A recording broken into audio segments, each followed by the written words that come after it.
नमस्कार है आप सभी को और मैं आप सभी का बहुत बहुत स्वागत करती हूँ कक्षा 11 इतिहास की ऑनलाइन क्लास में। कक्षा 11 इतिहास पाठ पढ़ रहे थे मूल निवासियों का विस्थापन। पूरे पाठ को हमने समझा, पढ़ा और जाना और मूल निवासियों के बारे में जाना, लेकिन फिर भी स्मरणीय तथ्य के रूप में हम महत्वपूर्ण नोट्स हैं जो पाठ्यक्रम से संबंधित है। अब हम उस पाठ को शॉर्ट में महत्वपूर्ण नोट्स के रूप में समझने का प्रयास करते हैं। तो ये आपके लिए इम्पोर्टेंट रहेंगे एग्ज़ाम में, क्योंकि सारी किताब हम एक साथ नहीं पढ़ सकते हैं और जब टाइम हमारे पास कम होता है तो ऐसी स्थिति में हम नोट्स के माध्यम से पूरी जानकारी शीघ्रता से अर्जित कर सकते हैं। तो देखिए, ये महत्वपूर्ण नोट्स हैं और इसको हम समझते हैं। औपनिवेशिक विस्तार। औपनिवेशिक विस्तार क्या? देखिए, 17वीं सदी के बाद स्पेन और पुर्तगाल के अमेरिकी साम्राज्य का विस्तार नहीं हुआ। यानी स्पेन और पुर्तगाल ने अमेरिका में अपने साम्राज्य का विस्तार है वो नहीं किया। फ्रांस, हॉलैंड और इंग्लैंड जैसे दूसरे देशों ने अपनी व्यापारिक गतिविधियों का विस्तार करना और अमेरिका, अफ्रीका तथा एशिया में अपने उपनिवेश बसाना शुरू कर दिया था। शुरुआती दौर में अगर हम देखें तो शुरुआती दौर में जो लोग समुद्री यात्राओं पर निकले थे वो स्पेनिश और पुर्तगाली थे। मुख्य रूप से स्पेन के निवासी और पुर्तगाल वासी थे और उन्होंने अनेक खोजें भी की थी। लेकिन बाद में जो है इन देशों के बाद जो बाकी दूसरे यूरोप के देश वो आगे बढ़े, उसमें फ्रांस, हॉलैंड और इंग्लैंड, और इन्होंने ये ऐसे देश थे जिन्होंने अमेरिका के अंदर अपने साम्राज्य का विस्तार किया। इसके अलावा अफ्रीका और एशिया में भी उन्होंने अपने उपनिवेश को बसाया है। शब्द आया सेटलर। सेटलर या आबादकार। बार बार समझा है हमने वीडियोस के दौरान, लेकिन फिर भी हम जो है नोट्स के अंदर भी समझते हैं कि सेटलर या आबादकार क्या है। ये दक्षिण अफ्रीका में डचों के लिए, देखिए डच जो है उपनिवेश बसाने के लिए यूरोप के ही लोग थे, और आयरलैंड वासी, न्यूजीलैंड और ऑस्ट्रेलिया में ब्रिटिश के लिए और अमेरिका में यूरोपीय लोगों के लिए, ये मूल निवासी है वहाँ के लोग हैं, उनके लिए सेटलर या आबादकार शब्द है वो प्रयोग है वो करते थे। तो ये सेटलर्स यानी एक जगह जाके सेटल हो जाना, आबाद हो जाना, वहीं बच जाना, वहीं का नागरिक बन जाना। तो यहाँ पर विभिन्न देशों में अलग अलग जो है लोगों के लिए या अलग अलग देशों के लोगों के लिए जो है अफ्रीका में, इसके अलावा आयरलैंड में, न्यूजीलैंड और ऑस्ट्रेलिया में जो है ब्रिटिश यूरोपीय लोगों के लिए सेटलर शब्द है वो प्रयोग में लाया जाता था। नेटिव क्या होता है? मूल बाशिंदा जिसे कह सकते हैं। तो ऐसा व्यक्ति जो अपनी मौजूदा निवास स्थान में ही पैदा हुआ था। 20वीं सदी के आरंभिक वर्षों में ये पद यूरोपीय लोगों द्वारा अपने उपनिवेशों के बाशिंदों के लिए प्रयोग किया जाता था। अपने उपनिवेशों के बाशिंदे यानी जो मूल निवासी वहाँ के होते थे उनके लिए ये नेटिव शब्द है वो काम में लिया। नेटिव का अर्थ होता है नागरिक या मूल निवासी। वैम्पुम बेल्ट, प्रश्न भी आ सकता है वैम्पुम बेल्ट क्या है? तो देखिए, वैम्पुम बेल्ट जो है वो रंगीन सीपियों को आपस में सिलकर बनाई जाने वाली एक बेल्ट है, और ये किसी समझौते के समय स्थानीय कबीलों के बीच आदान प्रदान होता था। यानी एक समझौते का सूचक होती थी ये वैम्पुम बेल्ट, और इसे समुद्री सीपियों के माध्यम से बनाया जाता था। यानी दोस्ती का प्रतीक था, संधि का प्रतीक था, मित्रता का प्रतीक है वो वैम्पुम बेल्ट है वो मानी जाती थी, और ये मूल निवासियों के कबीलों के अंदर आदान प्रदान इसका होता था। 18वीं सदी में पश्चिमी यूरोप के लोग सभ्य मनुष्य की पहचान साक्षरता, संगठित धर्म और शहरीपन के आधार पर जो है करते थे। यानी ये पहचान क्या थी? साक्षरता, संगठित धर्म यानी धर्म कौन सा है, और शहरीपन यानी उनका रहन सहन कैसा है। भाषाएं, उत्तरी अमेरिका में अनेक भाषाएं बोली जाती थी और परंतु वो लिखी नहीं जाती थी। यानी बोलने में तो अनेक भाषाएं थी लेकिन लिखने में नहीं आती थी। अब गोल्ड रश क्या है और उद्योगों की वृद्धि देखिए, ये हमारा पॉइंट है किताब के अंदर। तो गोल्ड रश 1840 में कैलिफोर्निया में सोने के चिन्ह मिले थे। अमेरिका का राज्य है कैलिफोर्निया जहाँ सोने के चिन्हों के संकेत मिले। और गोल्ड रश का प्रारंभ रेलवे लाइनों का निर्माण, औद्योगिक नगरों का विकास और उद्योगों या कारखानों में वृद्धि हुई। ये जब गोल्ड रश का प्रारंभ हुआ तो इस दौरान बहुत सारे लोग हैं वो अमेरिका की तरफ आए, और ऐसे में अमेरिका के विकास की गति है वो तीव्र हो गई और रेल लाइनों का निर्माण यहाँ पर हुआ। इसके अलावा औद्योगिक नगरों का निर्माण हुआ और कारखाने इत्यादि में वृद्धि हुई, और इस प्रकार से गोल्ड रश के दौरान जो कि 1840 का समय है, अमेरिका बहुत ज़्यादा विकास की गति है अमेरिका ने पकड़ ली थी। एबोरिजिनिज, ये क्या शब्द है देखिए। एबोरिजिनिज ऑस्ट्रेलिया महाद्वीप के शुरुआती मनुष्य या आदि मानव है, जो कि ऑस्ट्रेलिया में रहने वाला मनुष्य था, जो कि शुरुआती दौर का मनुष्य, उसे एबोरिजिनिज कहा जाता था।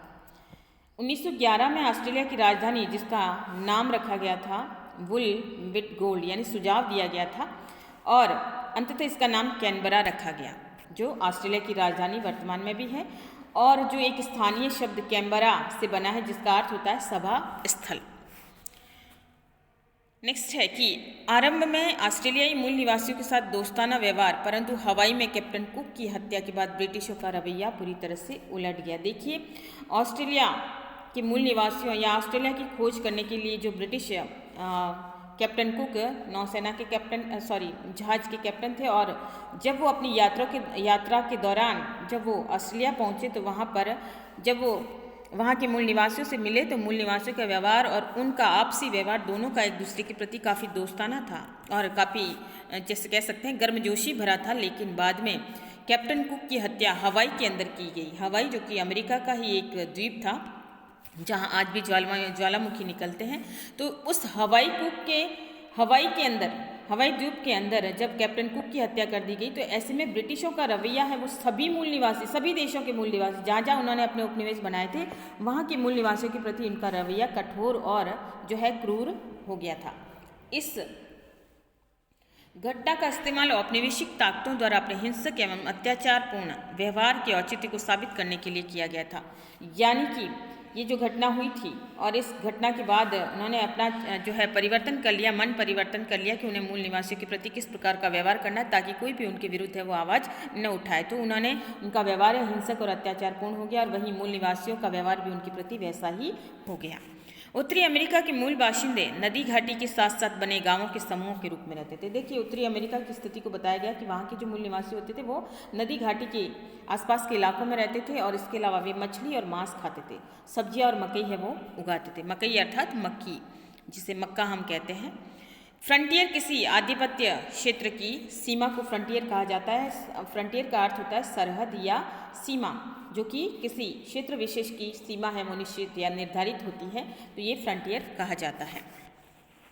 सरकार ने ऑस्ट्रेलिया की ज़मीन को टेरा न्यूलियस कहा गया। ये भी एक नंबर का प्रश्न है कि टेरा न्यूलियस क्या है। तो सरकार ने, वहाँ की सरकार, ब्रिटिश सरकार या जो भी वहाँ की सरकार थी, उन्होंने ऑस्ट्रेलिया की ज़मीन को टेरा न्यूलियस कहा, और अर्थात ये ज़मीन जो उन्होंने मूल निवासियों से ली या जो भी है, इन्होंने अपने आप ही कब्जा किया, उसके ऊपर अपना आधिपत्य किया। तो उनके कहने का अनुसार कि ये ज़मीन किसी की नहीं थी, टेरा न्यूलियस थी, अर्थात जो किसी की भी नहीं है, तो उन्होंने उसके ऊपर अपना अधिकार किया।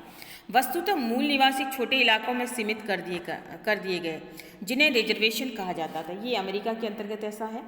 फिर ये प्राय ऐसी ज़मीन थी जिसके साथ उनका पहले से कोई संबंध नहीं था। मूल निवासी जिन इलाकों में रहते थे, और उनको जैसे जैसे अमेरिका के अंतर्गत यूरोपीय लोगों ने अपना अधिकार या अपना आधिपत्य स्थापित वैसे वैसे उन्होंने मूल निवासियों को भी परे धकेल दिया, और मूल निवासियों को विशेष ज़मीनें दे दी गई। उनकी जो मुख्य ज़मीनें थी वो छीन ली गई, ले ली गई, खरीद ली गई, कम दामों में जो है उनको कह सकते हैं उनसे वो ज़मीनें ले ली गई, और ऐसे में उनको दूसरी जगह पे जो है भूमि दे दी गई, और उस भूमि का क्षेत्र है वो निर्धारित कर दिया गया। तो उसे रिजर्वेशन या आरक्षित जो है भूमि कहा जा सकता है, जो कि मूल निवासियों के लिए ही वो ज़मीन आरक्षित होती थी, और उसके साथ उनको वो आरक्षित भूमि दे दी जाती थी जब उनकी अपनी भूमि ले ली जाती थी। ऐसे में उनको उन भूमि की तरफ भेज दिया जाता था। ये रिजर्वेशन वो भूमि होती थी जिससे पहले मूल निवासियों को उस भूमि के साथ कभी किसी भी प्रकार का कोई संबंध नहीं था, कोई लगाव नहीं था, और इस प्रकार से मूल निवासियों को जो है उस भूमि में जीने के लिए भी मजबूर होना पड़ा था। 1968 या 1968 में एक मानव शास्त्री जिसका नाम था W.E.H. स्टैनर के व्याख्यान द ग्रेट ऑस्ट्रेलियन साइलेंस जो है, इसके अंतर्गत उन्होंने कहा है कि महान ऑस्ट्रेलियाई चुप्पी के बाद यहाँ बदलाव की लहर आई। उन्होंने जो है अपना व्याख्यान दिया, और उन्होंने मूल निवासियों के प्रति अपना ध्यान है वो आकर्षित किया, और उन्होंने एक ग्रेट ऑस्ट्रेलियाई चुप्पी, यानी अब तक दुनिया या विश्व है क्यों चुप रहा ऑस्ट्रेलियन मूल निवासियों के बारे में, क्यों किसी ने जानना नहीं चाहा, क्यों उनके दर्द को कोई नहीं जान पाया, और इसके प्रति चुप रहने के क्या कारण थे। और उन्होंने जब ये ध्यान अपना इस तरफ विश्व का खींचा, तो उसके बाद है सभी का ध्यान है वो ऑस्ट्रेलिया के मूल निवासियों की तरफ गया। ऑस्ट्रेलिया के मूल निवासियों की संस्कृतियों का अध्ययन करने के लिए विश्वविद्यालयों में विभाग खोले गए। बाद में जब जो है WEH स्टैनर ने जब ध्यान आकर्षित किया तो उसके लिए फिर मूल निवासियों की संस्कृति, उनका जीवन समझने के लिए विश्वविद्यालय विभाग खोले गए, जिसमें मूल निवासियों की संस्कृति को समझने का प्रयास है इन विभागों के माध्यम से किए गए। फिर है उद्योगों में वृद्धि। देखिए, गोल्ड रश के कारण पूरे अमेरिका महाद्वीप में रेलवे लाइन का निर्माण हुआ। हजारों की संख्या में चीनी श्रमिकों की नियुक्ति भी यहाँ पर हुई। रेलवे के साथ सामान बनाने के लिए उद्योग यहाँ पर विकसित हुए।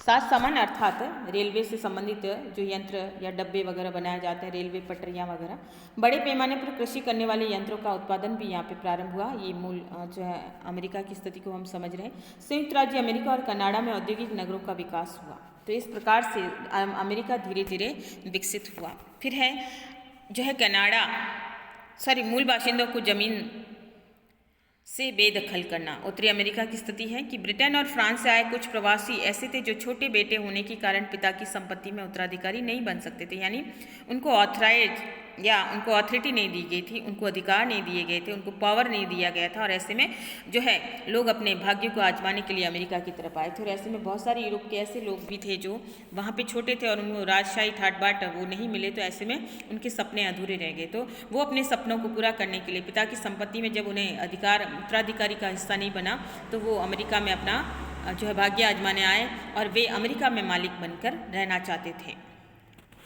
कैथोलिक प्रभुत्व के देशों में रहने वाले प्रोटेस्टेंट और प्रोटेस्टेंटवाद समर्थक देशों के कैथोलिक अनुयायियों ने यूरोप छोड़ दिया, यानी जहां कैथोलिक धर्म की ब्रांच या कैथोलिक जो है ईसाई धर्म की शाखा है और प्रोटेस्टेंट भी ईसाई धर्म की दो शाखाएं। और ऐसे में जहां पर कैथोलिक जो शाखा का बाहुल्य था वहाँ प्रोटेस्टेंटवादियों के ऊपर है वो अत्याचार किए जाते थे, और जहाँ प्रोटेस्टेंटवादी थे वहाँ पर कैथोलिक धर्म की शाखा के ऊपर है वो अत्याचार किए जाते थे। ऐसे में जो दोनों ही उन इलाकों में सुरक्षित नहीं था जहाँ किसी एक शाखा का बाहुल्य था। तो ऐसी स्थिति में अब ये लोग हैं, ये भी अपनी सुरक्षा के लिए अमेरिका की भूमि पर आए और यहीं आकर बस गए। उन्होंने यूरोप छोड़ दिया, उन देशों को छोड़ दिया जहाँ उनके ऊपर अत्याचार होते थे। ऐसी फसलें उगाकर जो यूरोप में नहीं उगाई जाती थी मुनाफा कमाना भी चाहते थे कि यूरोप में जो इन फसलों को नहीं उगाया जाता था, ज़मीनें तो यहाँ पर उनको ज़मीनें हैं वो आसानी से उपलब्ध हो गई थी। ऐसे में वो नई नई फसलें उगाकर यूरोप जाकर मुनाफा या लाभ कमाना चाहते थे। यानी जो वाणिज्य बुद्धि के थे, तो वाणिज्यिक बुद्धि के थे या मनी माइंडेड जो लोग थे, वो इस प्रकार से अपना मुनाफा कमाकर जो है धनवान बनना चाहते थे।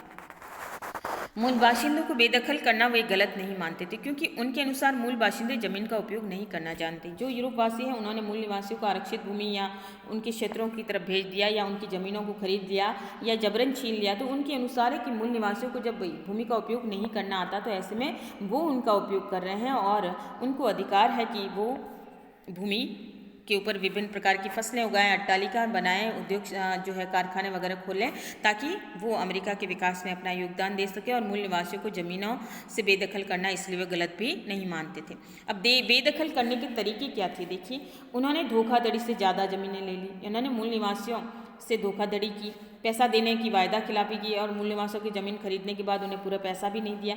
ज़मीन बिक्री समझौते पर दस्तखत कराने के बाद मूल निवासियों को हटने के लिए बाध्य किया कि एक बार जैसे रजिस्ट्रेशन कहते हैं या रजिस्ट्री हो जाती है, और जैसे ही उन्होंने दस्तखत कराने के बाद यानी पक्का दस्तावेज कराने के बाद उन्होंने मूल बाशिंदों को वहाँ से हटने के लिए बाध्य कर दिया गया।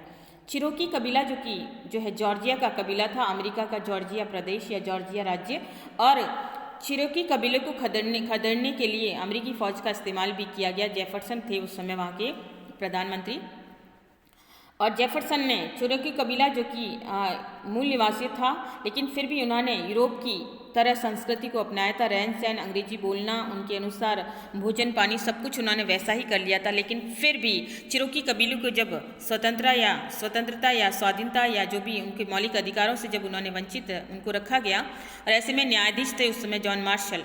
तो मार्शल ने जब उन चिरोकी कबीले के लिए भी इन अधिकारों की मांग की, लेकिन फिर भी जेफरसन ने जॉन मार्शल की इस न्यायाधीश या न्याय प्रक्रिया को उचित नहीं ठहराया, और बल्कि उन्होंने उसके विपरीत जेफरसन ने जो है चिरोकी कबीला जो जॉर्जिया के अंदर रहता था उसको खदेड़ने के लिए उन्होंने अमेरिकी फ़ौज का उपयोग भी किया। तो इस प्रकार से मूल निवासियों को जो है खदेड़ा गया, उनके ऊपर अत्याचार भी किए गए।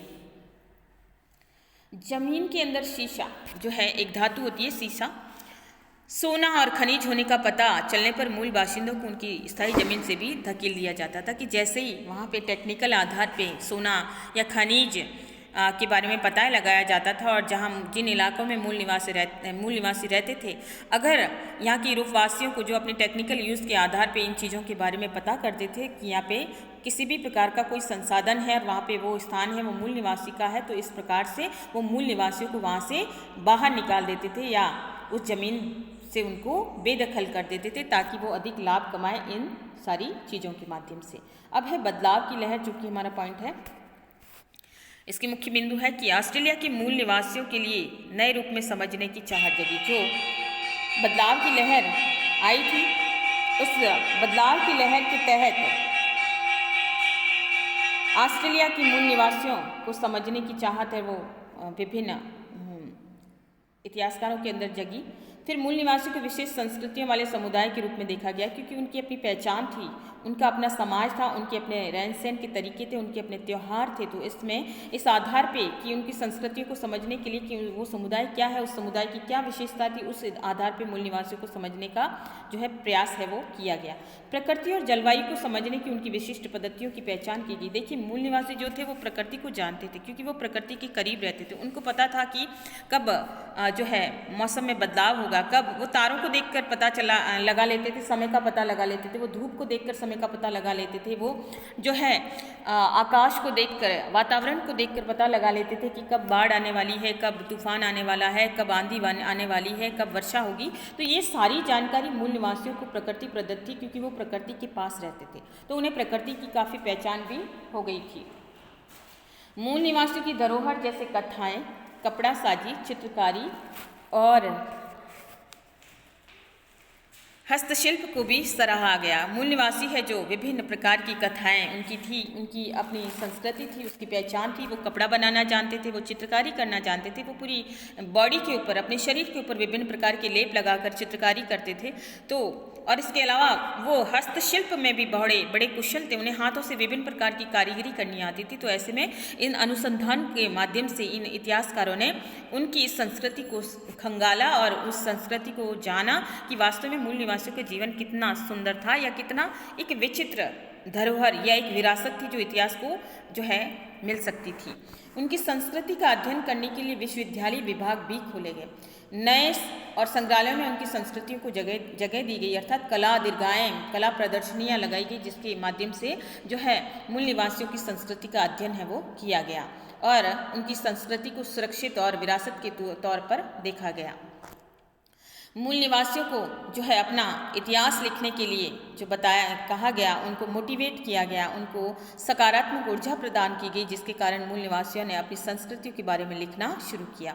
मूल निवासियों की संस्कृति को आदर दिया गया वैश्विक धरोहर के माध्यम से, विश्वविद्यालय विभाग के माध्यम से, या जो भी इतिहासकार, जो भी अनुसंधानकर्ता मूल निवासियों के बारे में जानना चाहते थे, उन्होंने मूल निवासियों की संस्कृति को आदर दिया और उनको एक अच्छी संस्कृति के रूप में उनकी मूल धरोहर जैसे कथाएं, कपड़ा साजी, चित्रकारी, हस्तशिल्प इत्यादि के माध्यम से उनकी संस्कृति को सम्मान दिया गया, ताकि मूल निवासी वो सकारात्मक रूप से अपने जीवन के बारे में, अपने अतीत के बारे में वो दूसरों को बता सकें। मूल निवासियों का अपनी जमीन के साथ संबंध अब आदर से देखा जाने लगा था। जमीन के अंदर आदर से देखा जाने लगा था। तो इस प्रकार से मूल निवासियों का जीवन हमने देखा कि किस प्रकार से समाज के अंदर मूल निवासियों के बारे में इतिहास का ध्यान गया और इस आधार पे इतिहासकारों ने मूल निवासियों को जो है विश्व धरोहर के रूप में उनकी संस्कृति को जो है एक उचित पहचान है वो दी गई। तो ये था मूल निवासियों से संबंधित नोट्स, जो कि आपके लिए उपयोगी रहेंगे। आशा करती हूँ कि आपको समझ में भी आया होगा। धन्यवाद।